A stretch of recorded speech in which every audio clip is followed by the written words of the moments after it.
Are you ready to take your water treatment career to the next level? Get the confidence you need to sign up for the Certified Water Technologist exam today by taking our Certified Water Technologist prep course. Learn valuable tools and techniques to help you succeed. Plus, test your knowledge with our 100-question practice exam. Visit scalinguph2o.com/CWT prep and put yourself on the fast track to certification. Don't wait, start today.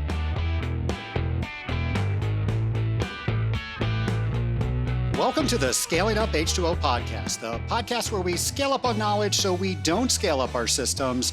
I'm Trace Blackmore, the host of this fantastic podcast.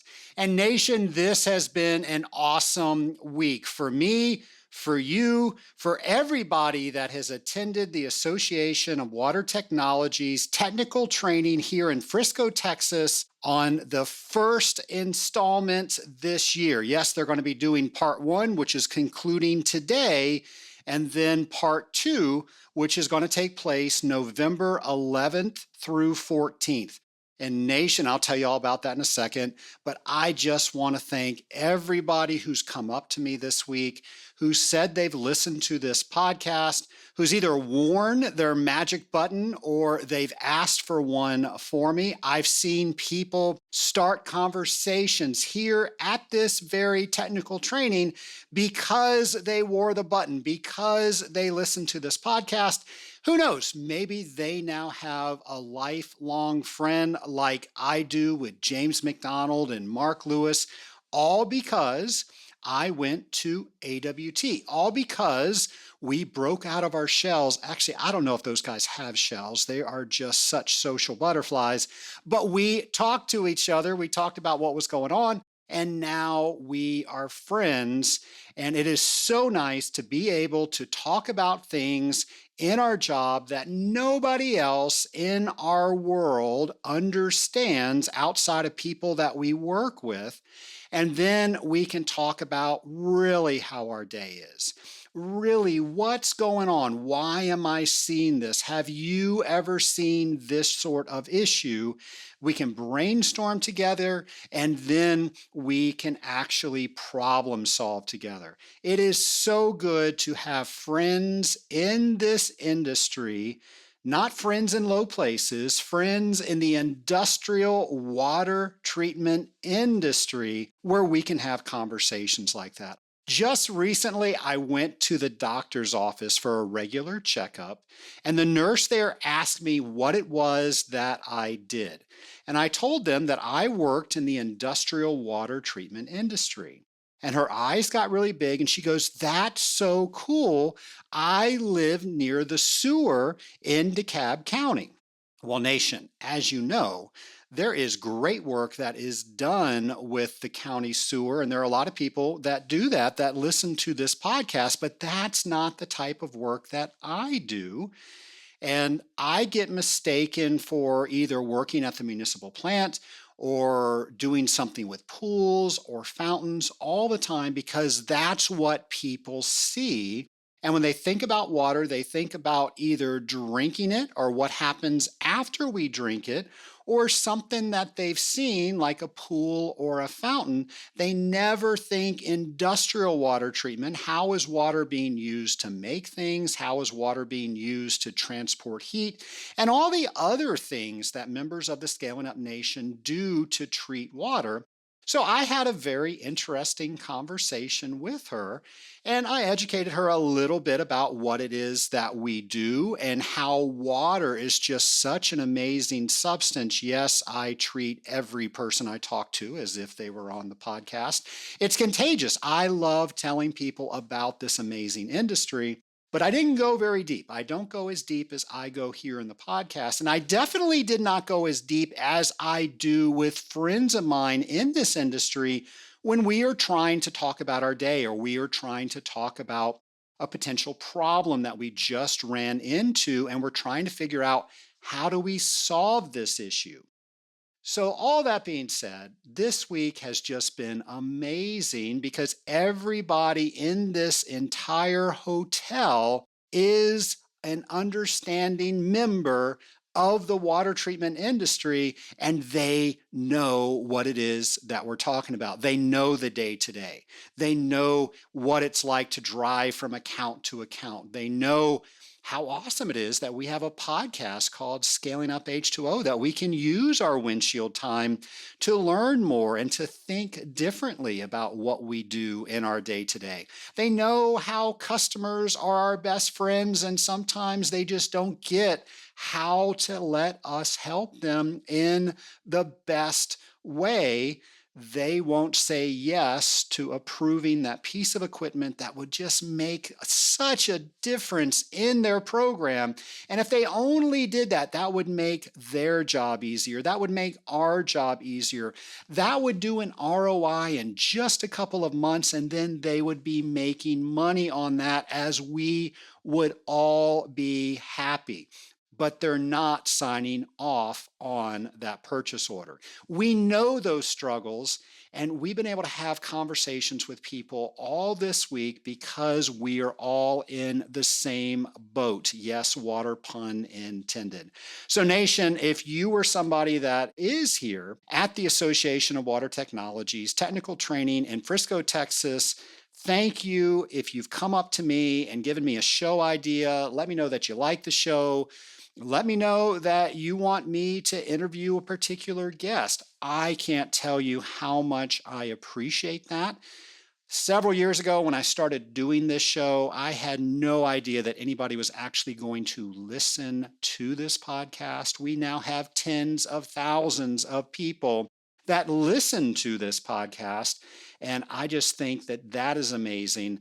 And I know you know this, but one of the goals for this podcast is to raise the bar in the industrial water treatment industry. And I have to say, being here for an entire week in Frisco, Texas for the AWT Technical Training Seminar, I see that we are raising the bar. I hear people talking about the podcast. I hear people doing things differently because of a show that they heard. And I know without a doubt, all the people that came here to AWT's technical training are raising the bar, because there is no way you can sit in a chair in a classroom for any amount of time during this week and not think about how to do things differently.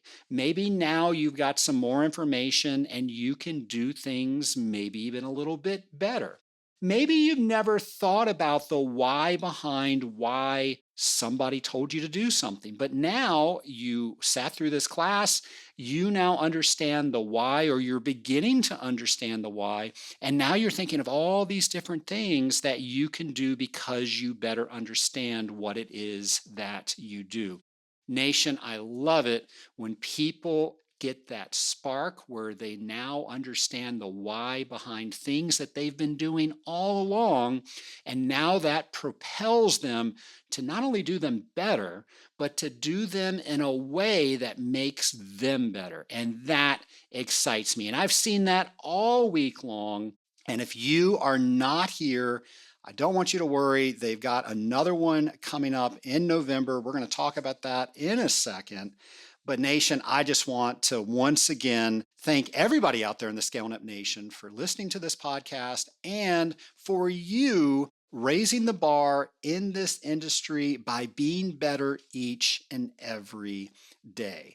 Now, somebody that helps us do this every week by putting so much fun into the learning process is our friend James McDonald, and here is a brand new Words of Water with James. Hello and welcome to Words of Water with James, the industrial water game show where I give you the definition and you get to guess the word or phrase being defined. Will you rise to the top or get blown down to try your luck another day? There's only one way to find out on Words of Water with James. Today's definition is the curved upper surface of a liquid in a tube, such as a graduated cylinder. Can you guess the word?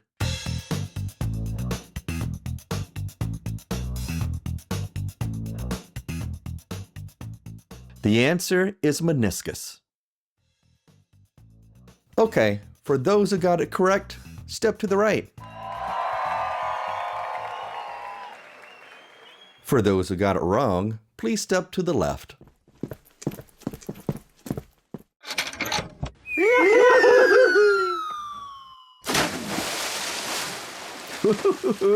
Be sure to check out the meniscus around the edges.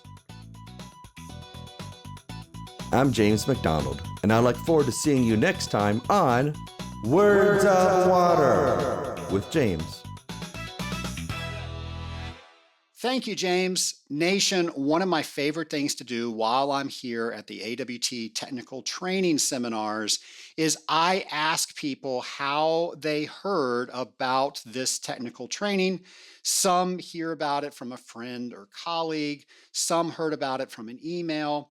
Some heard about it from the Analyst magazine that AWT puts out. But then almost the entire room sticks their hands up when I ask how many people heard about this event from the Scaling Up H2O podcast. And like I said, almost the entire room, the hands go up. And I am just so fortunate that people not only listen to this podcast to try to learn new things, but they do the things that we're talking about in this podcast, encouraging people to attend so they can learn new things. Well, here is your opportunity. I'm going to go ahead and list some things that are coming up, and maybe this is something that you want to attend. The 2026 Indoor Air Quality, Ventilation, and Energy Conservation 12th International Conference is taking place May 18th through 22nd in Los Angeles, California, and this is where they explore building science, technology, and architecture under the theme of envisioning the future.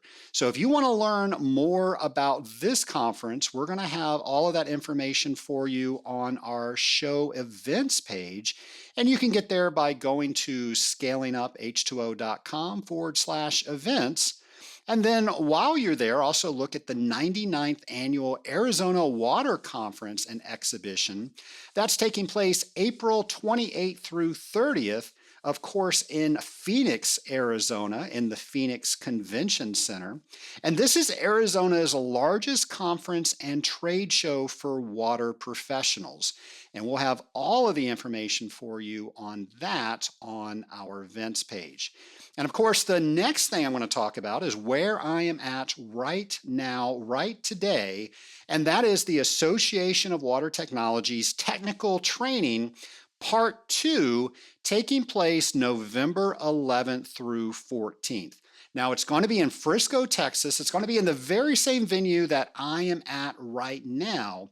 However, maybe you're not here with me and you're thinking, oh no, I missed my chance. I want to make sure that I get to go to technical training. Well, you've got one more shot this year, and you've got a long time to plan for it because it's not until November, and they are going to do all of the same courses that they are currently doing. So you didn't miss out on anything. Now, Wastewater is trying something a little new this year. They're going to do a part 2 of what they've done here in March. Now, I know what you're saying. Oh no, I didn't go to part 1. I can't sign up for part 2. And no, that is not the case. I have been assured that you will get caught up. You will know everything that you need to know if you sign up for part 2. But if you are here for part 1, you're going to get even more out of part 2. So lots of great things are happening, and you can make sure that you sign up November 11th through 14th so you can see all the great things that I've seen this week. And of course, I'm going to be here again, so that's another opportunity for us to possibly meet and for you to tell me your show ideas. Maybe you've got a guest that you want me to talk to. I can't wait to meet you. And then, of course, right before then is the AWT annual convention. So lots of things going on towards Q4 of 2026. And stay tuned because we're going to make sure you know everything that's going on in the industry. So nothing is going to come as a surprise to you because you listen to this podcast and you're going to be able to plan to go to your favorite event. Now, somebody that did that very thing is my next guest. Here's that interview. My lab partner today is Jake Elliott, Senior Account Manager at HydroFlow. Jake, welcome to the Scaling Up H2O podcast. Hi, Trace. That's all I get is hi, Trace. You're on the Scaling Up H2O podcast. I know you are a fan of this podcast. Welcome. Thank you. Long-time listener, first-time caller. I love that. So, Scaling Up Nation, here is the story. So, Jake Elliott, Dr. Jake Elliott, I might add, we met for the first time last year actually this current year at the AWT technical training in Dallas, Texas. And he comes up to me, I think I was doing sales training, and you said, I heard your voice. I want you to know I am here because you told me to be here on the podcast. And people are thinking, okay, well, that's great. Well, maybe you heard his voice. He's got a slight accent. Where's that accent from? This accent is from Melbourne, Australia. So I traveled across the world. All the way from Australia to Dallas, Texas, because I recommended that you go to technical training. You are awesome, my friend. Thank you. I do have to say it was San Diego. San Diego? Oh, you're right. It was San Diego. Okay, we were in Dallas and then we were in San. Okay, they all blur together. So you're right. It was San Diego. However, this coming up year, I think they're just in Dallas. It's tempting. It is tempting. So we're going to learn about who Jake Elliott is, and we're going to have fun with that. So again, thank you for coming on the podcast. Do you mind telling the Scaling Up Nation a bit about yourself? As a senior account manager at HydroFlow, I get to work with some of our highly valued customers to help them with just about anything water related, as most listeners would. So that's cooling towers, boilers, chemical application, and over the last couple of years, it's also been wastewater treatment, which is what I studied in my PhD. My day-to-day is a really good mix of design and installation, sales and service work, and that really keeps me on my toes. Personally, a detail that influences my approach is that I'm strongly drawn to long-term efficiency. Very happy to spend a little bit of extra time or money now to save a lot of time or money later. I love that. We're going to talk about that definitely. Now, you say you got your PhD in wastewater. Tell us a little bit about that. I actually did it a little bit backwards. So I was already at HydroFlow before I started my PhD. I was really lucky that they supported me, let me drop back to part-time while I was studying. So they could obviously see, as I could see, that there was value in the extra education and training. So now it's really my job to bring that value back to them. So now I'm going to ask for some personal advice because I'm getting my doctorate in business administration, and my boss won't give me any extra time off. I still have to do my regular job. So that's a joke. That's me. Anyway, with that, any advice for me? You know, I've never written a dissertation before. I don't know what I'm doing. I just figured, hey, it'd be cool to check the box that I've done all this education stuff. What should I be doing? What's some advice? I do have to agree. It is cool to do. It is fun to get a package in the mail and say just what the doctor ordered. So if that's your only goal, that is good enough. I would say just stick at it. It's a PhD as much as it is a process of learning and applying your brain. It is a process of persistence. As long as you keep slogging away at it, you will get there. Well, I appreciate that. I will tell you, I have become a much better writer because of this. And I have never referenced so much material before in my life because if you have any thought that you read from somebody else, even though it's an original thought, but you had it because you read someone else's book, you have to reference that. And I've just never written in that way. Yeah, no, I think I ended up having 1,000 articles plus saved on my reference manager by the end. And yeah, trying to stay organized to be able to find that information again when you need it is a big part of it. Well, I might be calling later for some more tips, and I'm not just doing it to check the box. I have a love for helping people in business, and I think it will help me be a more dynamic speaker. It will give me, like I said, some better writing skills and a whole host of other things that come along with it. So I short sold that to you when I was telling you about it originally. Yeah, no, it is more than just the occasional jokes. So I definitely agree. It's made me more methodical in the way I approach problems, and I've definitely been able to use that in the field. Going through with jar testing, for example, I had a clear plan, could follow the plan all the way through, and then got results from that. Well, let's explore that a little bit more because you are in the field. What does your day to day look like? So, as I said, I've got a really good mix of service work, sales, and a bit of design and installation. At the moment, I'm spending a bit of time at abattoirs, so I'm really enjoying that as long as I've got my gumboots. So I'll be doing some cooling tower work. The cooling towers that I look after have to be serviced fortnightly. So fortnightly or even weekly, I'll be looking at the cooling towers. The Okay, I'm going to stop because I love that term. That's not a term that we use in the States. So thank you for using it. That means 2 weeks, right? Yes, 2 weeks. I love that. See, we're learning new vernacular. I love it. You're teaching us. Thank you. As long as everyone can understand everything, and they're not hitting the reverse 10 seconds button. So, yes, the cooling towers do the normal tests and look after those. Also, boilers, again, testing depending on the chemistry, but then moving on to the wastewater side of things, anything from making sure the pH probes are calibrated, that kind of stuff, to figuring out the bigger issues that site are having with their wastewater. Also being in touch with the water corporations, making sure that the discharge is suitable for them. Also, as I said, designing and installing usually smaller systems for me in my day to day, whether that's a dosing rig, the cooling tower controller, and pipe work with that, but also bigger projects. Definitely something that we work on.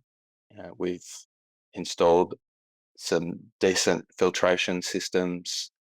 I know you enjoy what you're doing. You said that you started working at Hydroflow and then you got your PhD. How did you find your way to Hydroflow? So when I finished uni, I graduated with chemical engineering and biotechnology degrees. I completed two internships overseas, one in Hamburg, Germany, and the other in Suzhou, China. So both with an adhesives company, which was a great time. But back at home, I was finding the job market a little tough. I went to a going away party for a uni mate, and he suggested that I apply for the job that he was leaving. And long story short, that was Hydroflow. I'm still there. So it was a case of falling into water treatment because I don't have any family in water treatment. How long ago was that? That was about 9 years ago. So I started the first work day of 2017. And you love it? Love it. Could not see myself doing anything different now. The freedom, the autonomy, being able to use my brain now, especially with the wastewater, but also having the support of the team. Hydroflow is almost 100 people Australia wide. So there's always someone who kind of has seen the problem that you're having and can help you through it. So I'm sure when you were in San Diego for AWT training, you were talking with other people about how things were done here versus how things were done in Australia. What did you find out? I found out that there were a lot of similarities and a lot of differences as well. I think one of the interesting things were the similarities between the countries, while there were so many differences within the countries. I know I'm biased here. I'm from Melbourne. We've got some of the best mains water, best weather, some of the best regulations, I think, around water and cooling towers. But from what I understand, every insect there can kill you. Yes, and it will. I just the other day was getting in my ute and a caterpillar came down and had a test bite. And so we spent 5 minutes on ChatGPT trying to figure out if I was going to die, but I made it. But other than that, it's awesome. Oh yeah, it's great. Especially again biased. Melbourne, soft, low TDS water, air temperatures and humidity are great for running a cooling tower. And yeah, the Legionella regs pretty easy to follow and make working with customers a little bit easier as well. So you mentioned Legionella, and there are some municipalities here in the States that have some laws around that, but the majority do not. What does that landscape look like in Australia? So we, like the US, have a few states, not nearly as many, but we have states with their own laws, regulations. But we do have some federal guidelines, Australian standards, that kind of thing. For me in Victoria, the state I'm in, we have maybe the most stringent regulations, but all of the other states are fairly similar. So the important parts of the regulation for Legionella, for us, registration, risk management plans, and scheduled sampling and cleaning. So I know you've spoken about RMPs or risk management plans on the show before. Now, we call them water management plans. You guys call them risk management plans. I think that's better worded. I think it really brings to the fore, obviously, the risk and maybe the danger, just keeps it in the front of everyone's mind. But it's a pretty full document. So, again, similar to how you've been talking about it, um, based around the cooling tower. It's got information about the cooling tower and the system, so associated chillers, that kind of thing. Um, the unique registration number for that cooling tower. So we can't always get away with just saying that's cooling tower one, that's cooling tower two. So every cooling tower in your state is required to be registered. Required to be, yes.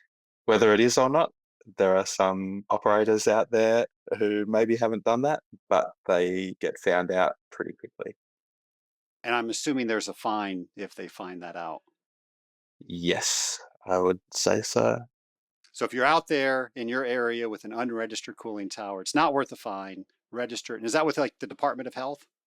Yeah, yeah, Department of Health. And it's very easy to spot on any Google Maps walking past, seeing the plume. And if there is a Legionnaires outbreak, they will find you. Google Earth. How did we prospect for new business without Google Earth? I used to do it. I know it can be done, but it shouldn't be done. Google Earth is just such an amazing water treatment tool.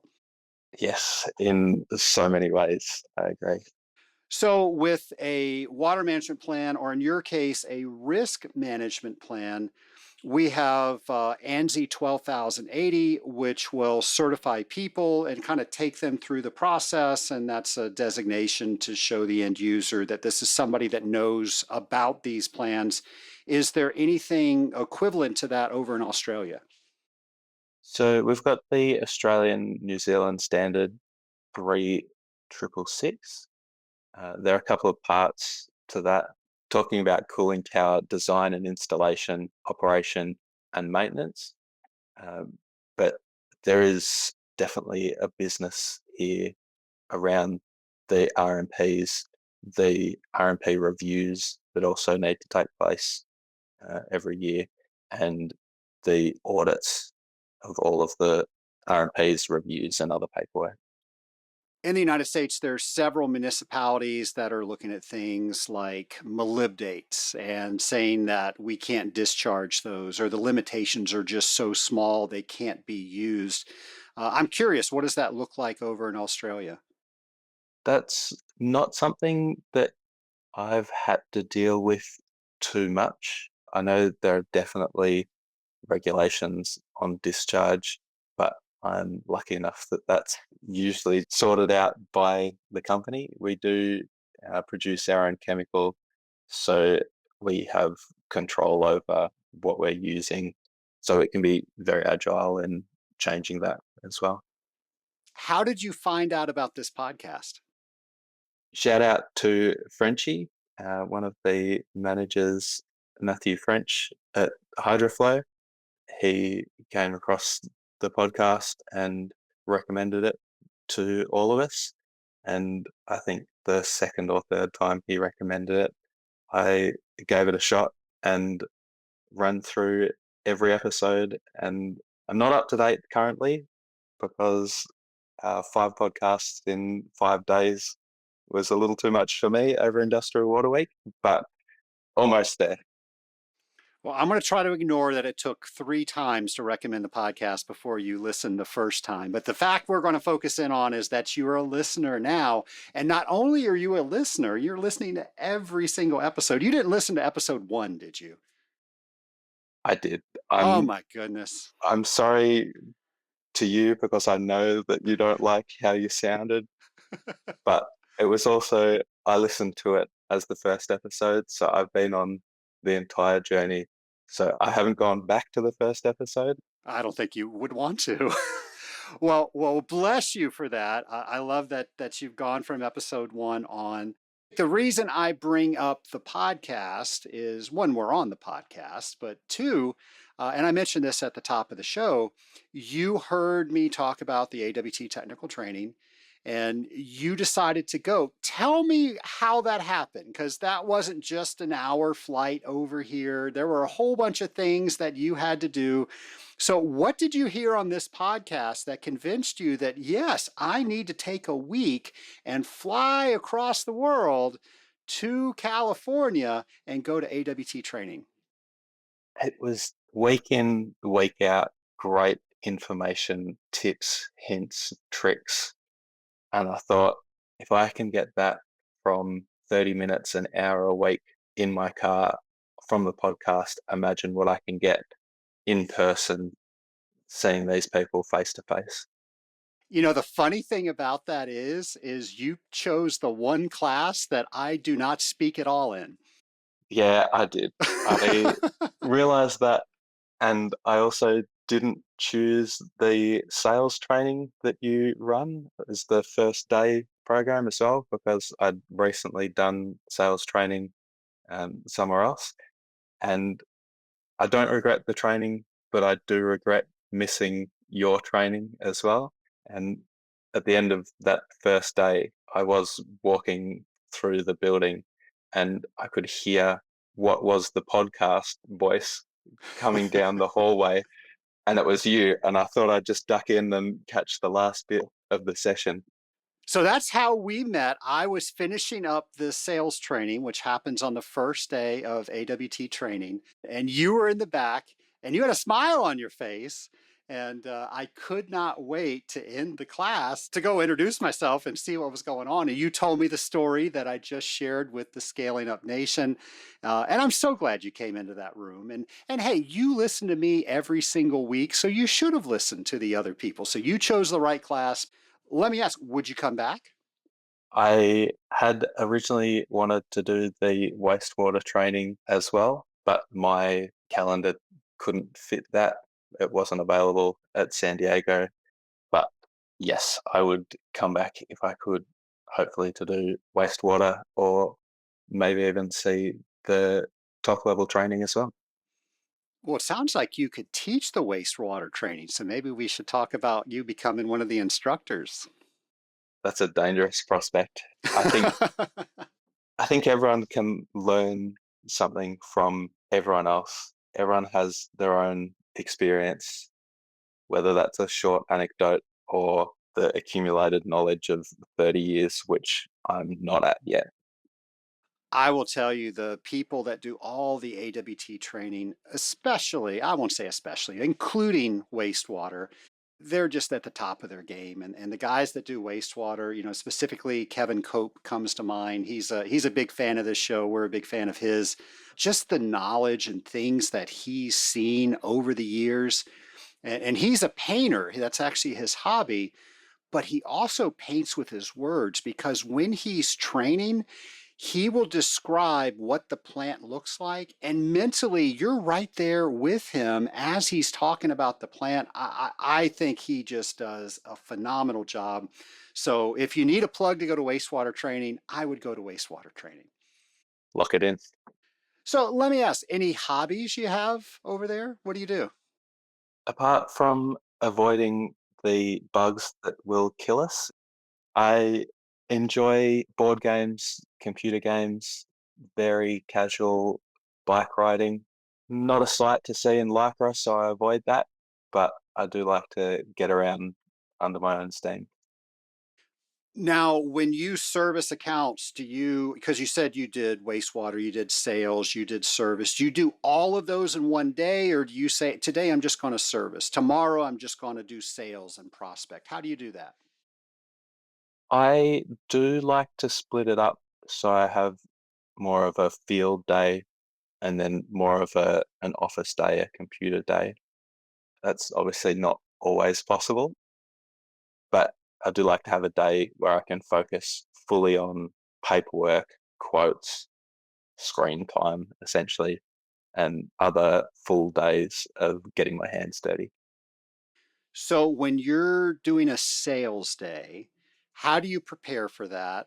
How do you make sure that you're getting the next appointment? You said you recently went to a sales training. That's why you didn't come see me on that first day. What are some things that you do, and what are some maybe tips we can take away from that? A lot of my sales are more internal to customers that we already service. So that's a lot of the time is looking at what their issues are, what their pain points are, and trying to work on that. I have struggled a little bit. I can see what the problem is on site. I know what the solution is for that problem on site, but matching my thoughts with site's thoughts can be a little more difficult. I think trying to find the drivers of the decision makers on site is very important. So the contact drivers could be increased profit, decreased costs, ease of use, so they don't have to think about it at all, or higher quality or production rate. And then personally, the decision maker might also be seeking approval from the other people within their business, respect or recognition that they're on the cutting edge, or just control that everything works how they want it to, no issues. Before we dive deeper into our interview, we're going to take a quick break to hear from one of our sponsors. Hey there, Scaling Up Nation. Trace Blackmore here, and I've got a special water treatment solution that can streamline your water treatment operations. I'm talking about Commonwealth Chemical Specialties. These folks aren't just another distributor, they're your partners in industrial water treatment success. Since 2014, they've been providing top-notch products across North America. We're talking biocides, scale inhibitors, corrosion inhibitors, biofilm control, membrane anti-scalants and cleaners, virtually everything for your water treatment needs. You name it, they've got it. And get this, they've got nationwide warehousing for quick delivery. No more waiting around when you need those critical products. But here's what really sets them apart.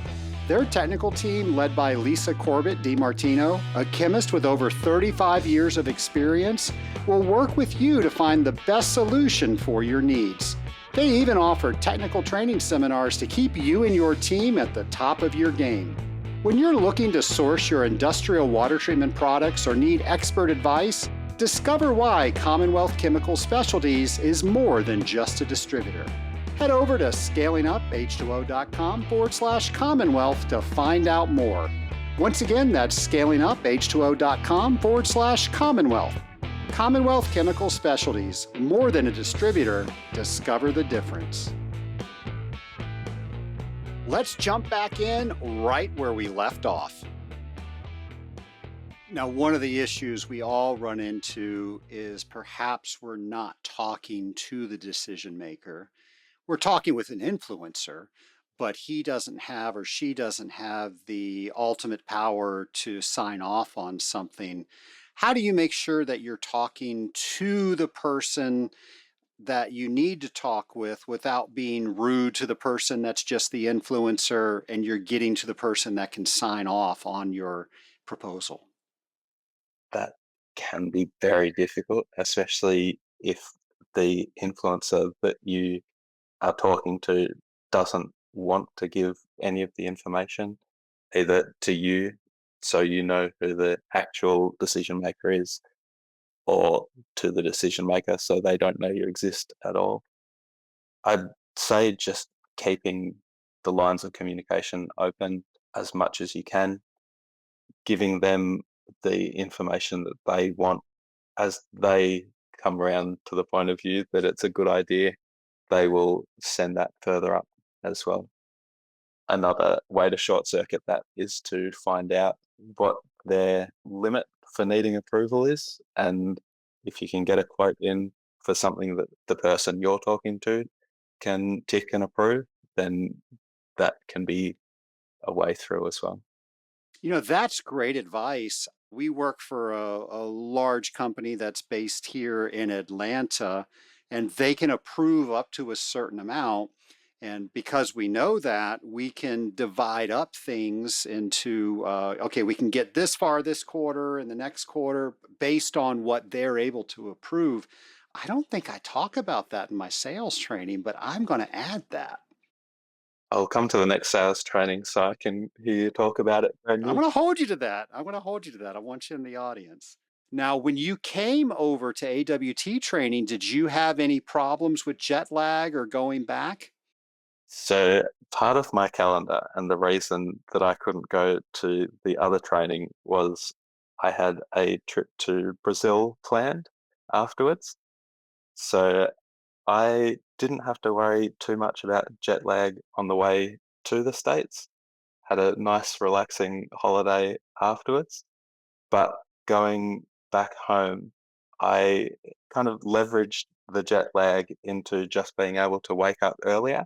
So 5 o'clock isn't really an issue for me at the moment because I'm usually up for 4:30, getting an early start on my day. If I can get half of my day on site finished before the emails and the call outs begin, it's a lot easier. When did you normally start your day before the trip? Depending on the site I was going to, depending on the commute time, anywhere between 6 and 7, 7:30. A lot of the sites I was working on before the PhD were usually 8 to 5 kind of opening hours. Because you're getting a 3 hour head start that you're taking advantage of. Okay, I'm just going to stay perpetually jet lagged. Yes, I yes. love it. It's I not so love good it. on the weekend, but it's very good during the week. Now, you mentioned you have a love for processes and procedures and making things as efficient as possible. Tell us about that. What are some things that maybe we should be doing with our day to day? Maybe it's getting up in the morning and going to the account as early as possible. Here in Atlanta, that could save us hours in traffic. But do you have a regular routine, a procedure that you follow on your day to day that maybe we can emulate? I do like, as pretty obvious by me waking up early now, I like to drag things as early as possible, whether that's early in the day, early in the week, if it's a weekly thing, early in the month, if it's a monthly visit. It means that I've got a bit more time to be flexible later in the month if things go pear-shaped. I also like using the Reminders app on the iPhone. I'm guessing a lot of people out there have an iPhone. Um, the Reminders app is really useful to remember things, surprisingly. It has hashtag features where you can hashtag the site, the service type, the system, and then search those up later when you need to remember little jobs you needed to do, invoicing you needed to do.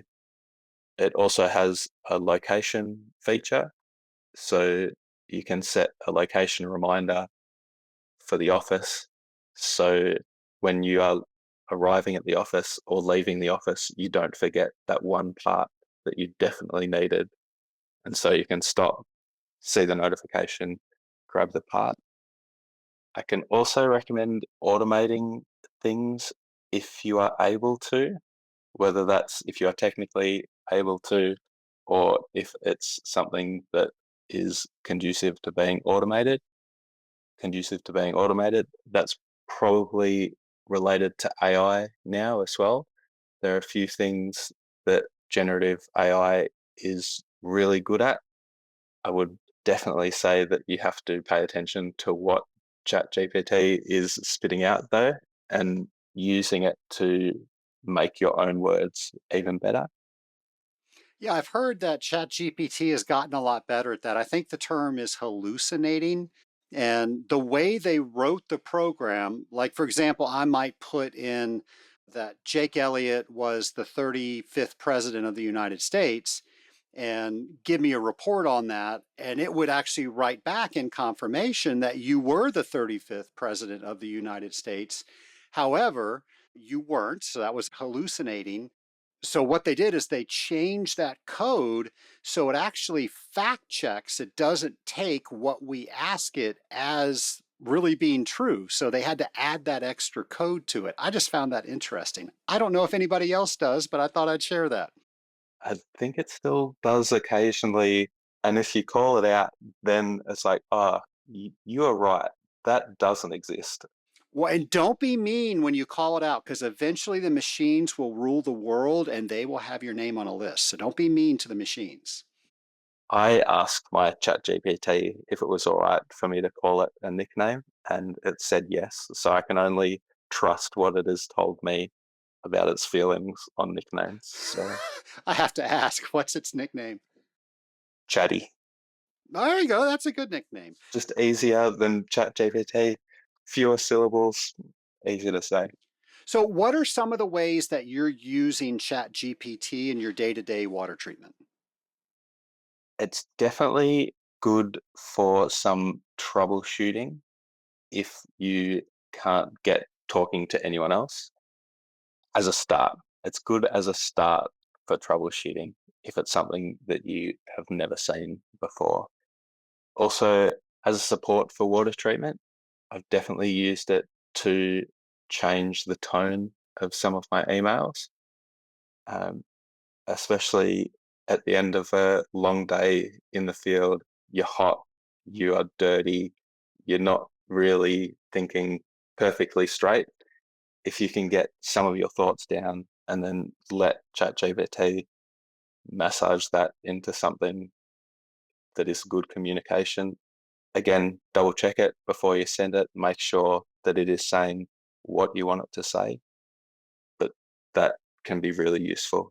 And you can tell the AI the ways that you want to change it as well. Is CWT, the Certified Water Technologist designation, is that in your future? I think if you guys can make an international version of the exam, I would strongly consider it. I sat there in the training, the AWT training for a few hours trying to wrap my head around gallons and ounces and 12s and 4s and all of the numbers, when for me it is just you multiply the numbers together and you add or remove zeros until it makes sense. I got to tell you, I don't know why we don't use the metric system, but we do not. However, I don't know this for sure, but I remember somebody telling me that there is a metric version of the exam. Does that change your mind? Yes, I'm in. All right. I don't know for that for sure. I'll look into that, but I want to say somebody told me that there was like a metric international version. I don't know that for sure.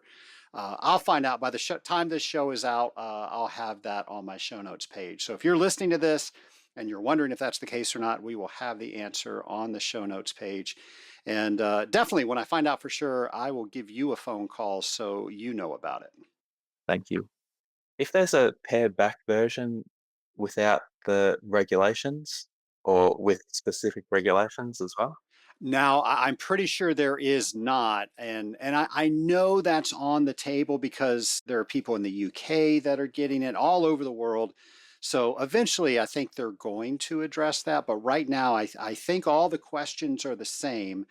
It just might be that they're converted into the metric system. But again, I don't know if that's true or not. I will find out, and I will share that information with you and the Scaling Up Nation. We have a lot of people that are listening. Maybe they're listening because somebody said you might want to get into this industry. So listen to this podcast, and maybe that gives you some insight of what we do on a regular basis. If there's somebody listening today and they're thinking about getting into industrial water treatment, what advice do you have? Do it. That's it. Just do it. The balance between hands-on technical computer work, sales, autonomy, flexibility, it's really the perfect package, definitely for me and for people like me. Jake, here's a two-sided question. Do you have a mentor, and are you a mentor for somebody else? At the moment, I wouldn't say that I have an official or a designated mentor or a mentor role for someone else, but there's definitely a wealth of knowledge and support in the field. I have been able to interact with a lot of different people through both my time at Hydroflow and my studies, and everyone has their own area of expertise, their own support they can give you, and their own pathways that you can emulate. And as I go along and increase in seniority, which can be a weird thing to think about, I'm definitely seeing that I like to give that support to the next generation as well. And definitely they pay that back. I will say from my experience, having a mentor and being a mentor, that just accelerates everything about this career. It allows you to become a student. It allows you to become a teacher. You're paying back things, as you said. You're having access to things you really have no right to have access to. It costs this person a lot of money and time to learn, and they're just freely giving it to you.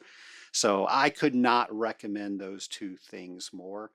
And you can be a mentor while you have a mentor. They're not mutually exclusive. So, Nation, if you're listening, I highly recommend that. Jake, you've been listening to this podcast for a while, so you are familiar with the lightning round, but are you ready for the lightning round? I have been studying my entire life. For the lightning round. All right, well, here we go. Lightning round question number one. If you could go back in time and talk to your former self on your very first day as a water treatment professional, what advice would you give yourself? I would tell myself to be selective in what you say yes to. Definitely say yes to things because that is how you grow, but be careful with what you're spending your energy and time on so you can actually complete what you've signed up for to a higher quality. I'd also tell myself to automate hard, automate early, whether that's reports, systems, just anything to drop that admin out of your way. And finally, I would tell myself that it's going to be okay. And of course, don't wait for the third time for somebody to tell you to listen to the Scaling Up H2O podcast. Do that on the first time. Yes, don't even wait to be recommended. Just go straight to it and make the recommendation yourself. That's right. That's right. Jake, what are the last few books that you've read? I like to try and swap between fiction, non-fiction. So the last three that I've read were Alien Clay by Adrian Tchaikovsky. That's a sci-fi novel about a political dissident scientist being exiled to a prison colony on another planet where the alien life forms a chaotic ecosystem. It kind of parallels with the caterpillar in Australia. Also, Drop Bear, a collection of poetry and short essays by the Indigenous author Evelyn Araluen. And finally, The Winner's Mindset by Shane Watson. Shane Watson was an Australian Test cricketer, and The Winner's Mindset is all about techniques to match skill set and mindset to allow you to get the most out of yourself. It's quite cricket heavy. The anecdotes, stories are all cricket based, but it's definitely applicable to any aspect of success. Cricket's kind of like our baseball. Is that fair to say? But in the best form, so much slower. We're talking 5 days and you might not even get a result. I don't know if you're selling me on this. It's all about the stories, the stats. It can build over the week. And it is actually, if a test match gets to the end of the fifth day and all of the different results or no result are still possible, that is the peak of excitement. All right, baseball, 9 innings. It's done in a couple hours. So I don't. I guess we just have different things, but that's okay. Question number three: when they make a movie about Dr. Jake Elliott, who do you want playing yourself? We're going a bit left field here and it might need a bit of a name change. But if we can't find a new, nerdier Hemsworth, I'm going to say Emma Stone. She can be smart, she can be a goof, and she will definitely be better for the viewer to watch than this. Just change the story slightly. Last question: if you could talk to anybody throughout history, who would it be with and why? I don't know any of the American founding fathers, so I'm going to have to say Frick Haber. He was a German chemist who won a Nobel Prize for inventing the Haber-Bosch process, which is where the ammonia for the fertilizer for probably a third of global food production comes from. And learning about it in high school chemistry put me on the track to chemical engineering and biotechnology. He also worked on combustion, electrochemistry, trying to extract gold from seawater, and development and protection from chemical weapons before he left Germany in 1933 to escape Nazism. So, a lot of interesting thoughts and interesting life, and so many developments that have made the modern world what it is. Well, Jake, many will say you have an interesting life, and you shared a little bit about that with us today. So I want to thank you for being a guest on the Scaling Up H2O podcast. I especially want to thank you for listening to the podcast and taking my advice to come to the AWT technical training where you and I became friends. So thank you for all of that. Thank you for having me. See you at the next training. Jake, once again, thank you for coming on the Scaling Up H2O podcast. And Nation, I remember like it was yesterday. I was teaching my sales class and the RO training just let out, and I still had maybe about an hour or so to go. And Jake was walking down the aisle. Now, I didn't see this part, but he told me about this part. He heard my voice and he came in to the back of the room And he just looked really happy to see me. And we went ahead and we took a break. He came up, he introduced himself to me, and he told me, I am here because of this podcast. I heard you say how awesome AWT training is, and I wanted to see it for myself. So he flew all the way from Australia on the word of this host on this podcast, and he said it was great. I got to have lunch with Jake while I was there, and Jake and I actually text back and forth on a regular basis. He is an amazing guy, and I would not have met him, one, if I had not mentioned the AWT technical training on this podcast. Two, if he didn't listen to this podcast. And three, if he didn't take the initiative to actually come to this technical training. Now, most of us have a couple hours that we have to travel. Australia is a bit further than that. I asked him if it was worth it, and he says he can't wait to come back. So maybe you do have a 4-hour flight. Well, cry Jake a river, because I think it took him over a half a day to actually get here. So maybe even longer than that. So you don't have anything to complain about if you live anywhere close to Dallas, Texas in the United States. And who knows, maybe you will learn that next thing that's just going to change everything. Now, Jake had a great story about how he started, things that he did while he was working for his company.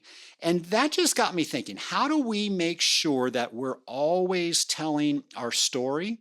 We are always making sure that we are bringing new potential people into this industry. Now, I know that sounds like a heavy lift. You by yourself have to go find all the new people that are going to fit in this industry. That's not what I'm asking. I'm asking you to tell your story, because you never know what spark you are going to create. I told you about the nurse that I was talking about at a very high level, what it was that I did.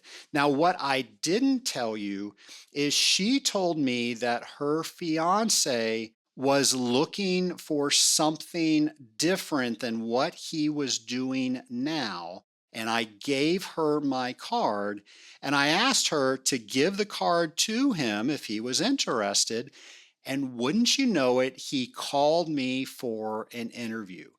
That was because I just happened to mention that I worked in water, and that started a story, and that created a ripple effect that maybe the next great person that needs to be in this industry will find their way into this industry. Now, I haven't interviewed him yet, so I don't have that part of the story, but that would have never happened if I didn't initiate that conversation.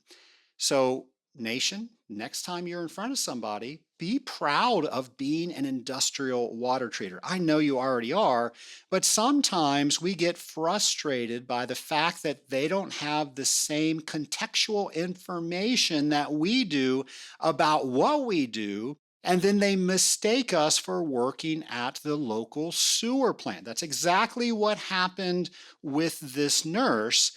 But after I explained a little bit more, and of course I kept it at a very high level, she thought that that job sounded amazing, and then she recommended her fiance. You just never know, but if you're not telling the story, you're never going to know. And we have so many awesome people that are retiring out of our industry. It kind of scares me to think about all the information that's going to be lost once they retire. So if that is you, I'm hoping that you are mentoring somebody and sharing some of the information that you've taken a lifetime to create with somebody that can carry on your legacy.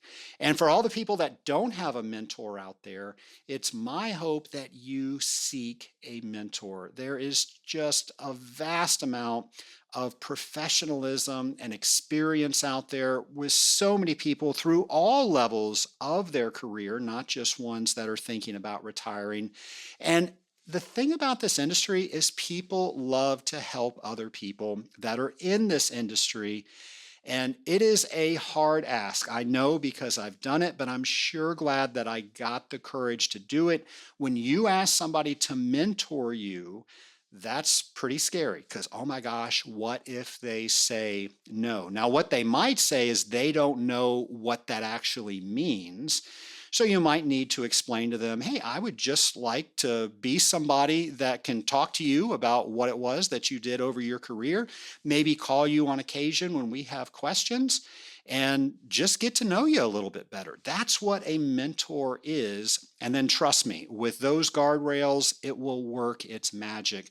I have learned so many things from so many mentors, and you've met several of my mentors that have come on this very podcast, and I now have their knowledge in my head that I've been able to carry on not only their legacy, but also expand the knowledge that they've given me. And then I feel a calling to give that knowledge back. And that's what I try to do each and every week on this podcast. So Nation, I hope you enjoyed this episode, and I hope I have inspired you not only to go to the next event that's hopefully in your backyard, maybe it's across half of the globe and you know it's worth you going, or maybe I've inspired you to become or get a mentor. Nation, thank you for listening to this episode, and we're going to have a brand new episode for you next Friday. Until then, have a great week, folks.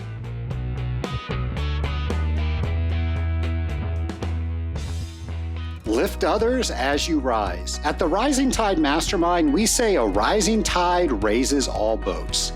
We believe in the power of helping others to achieve their goals. By supporting your peers, you also grow. Join a group where mutual success is the ultimate goal. To find out more, go to scalinguph2o.com/mastermind. Once again, that's scalinguph2o.com/mastermind.